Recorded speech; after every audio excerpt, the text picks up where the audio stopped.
Well, good morning everybody. I think it's the 2nd of March. So my avocados have survived surprisingly well. That blistering is actually because I brought them out and it got to about -2. So I know that it burns the leaf at -2. So these 2 crates, in fact, this is no hormone rooting powder. This is hormone rooting powder, this is hormone rooting powder, and this one is made out of lentils. So we shall see. A couple of things seeded off over there, but the interesting things are this whole space here. Maybe people are telling me I'm crazy for sowing. They got this thing about seeing yellow butterflies at this time of year, saying winter's not finished. Well, you're right. But my nan also says, don't cast a clout until May is out. Well, the problem with that here, yeah, sorry about the state of the garden, but I'll get to that in a minute. If you start sowing in May, it's already 25 to 35 degrees during the day, and everything just goes to seed. Even the salads. So my plan here, I won't list all what's going on here, but this is all spinach down there. Matador, in actual fact, which is out of season. You're meant to sow that later on, but again, I've done the same with the brassicas, romanescos, Brussels, and broccoli. I've sown them out of season. Wiltham is the variety of broccoli that I'm growing. You normally sow those in autumn, but they do way better if you do literally not what it says on the packet. There's my fennel cuttings and Artemisia. That was the name of that silver plant. But most of these salads are actually going to be staying down here. Despite the complete mess of this garden here, if you look at it, it's well protected.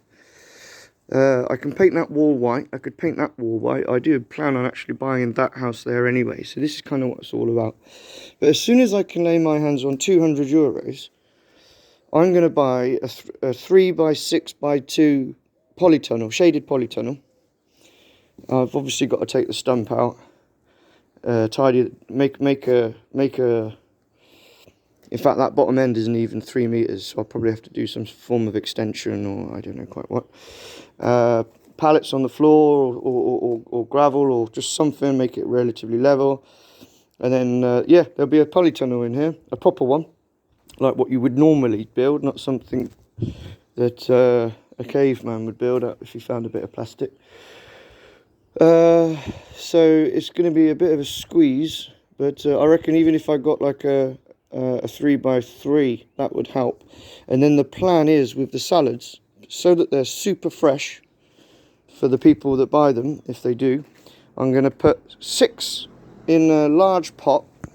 1 in a large pot, 6 pots per tray. So I'll put them in pots like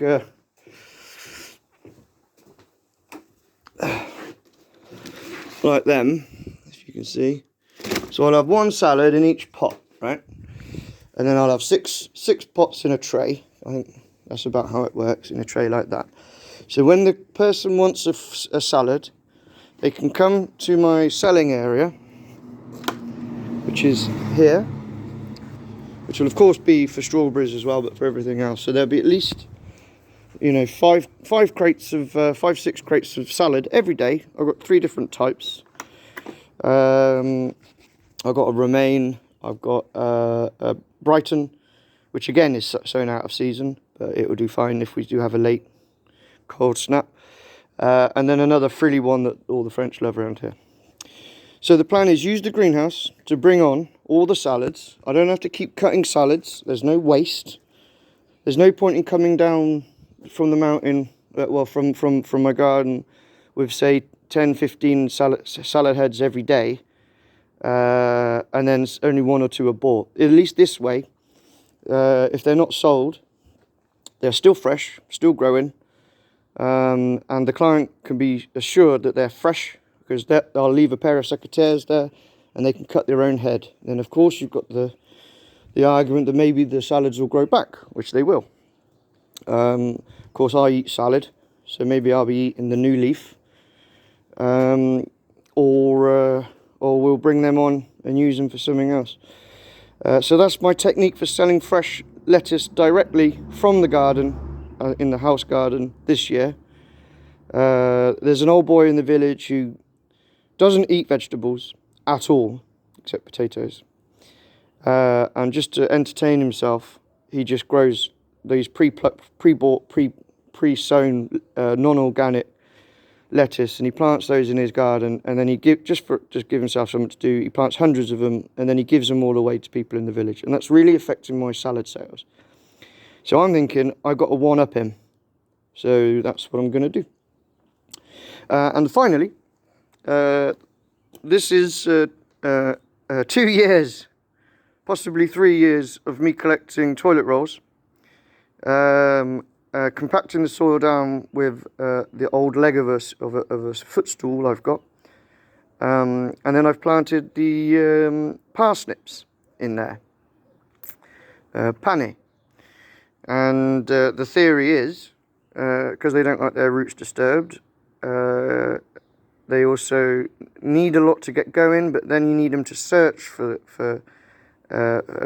nutrition, and they'll put a root down even deeper than the toilet roll, and then with any luck they'll expand. Of course, the toilet roll will rot. It won't restrict its growth, and it uses them. You could just chuck them on the compost. They're brilliant for that. I know there's an argument for the fungus, but that's not really going to affect anything from the Umbracia family, the carrot family. So we should be fine. I've got plenty of bloody gas. So end of the world. Like I say, house is open for any family that needs. I can probably do up to 4. Sadly, I can't do 6 for insurance reasons on the other property. Which is so sad, but I can take 4 families. So anyone watching this, anyone knows anyone who has family in the Ukraine and really wants to get out and not sure how to do it, I've got no money, none, literally none, but I'm willing to house and feed and do what I can, provide internet, whatever support, translation as best I can, just do whatever I can to help. Anyway, that's my little chat for today. Now I'm going to get back up the land and finish planting that hazel hedge, because we've got another couple of days of rain, and then I'm going to boss out a particularly horrible job tomorrow, see if we can't get that finished. That'll be inside. It's an insulation job. Just want it done. And as soon as that money comes in, pay the old boy and buy a polytunnel. That's the plan. And then just get it out of my head. Anyway, have a great day. The world's fucked, but as long as we all keep helping as best we can and not escalate things more, which is a really difficult one at the moment. Just keep it local, grow local, be friendly, help whoever, whenever you can. Anyway, adios amigos.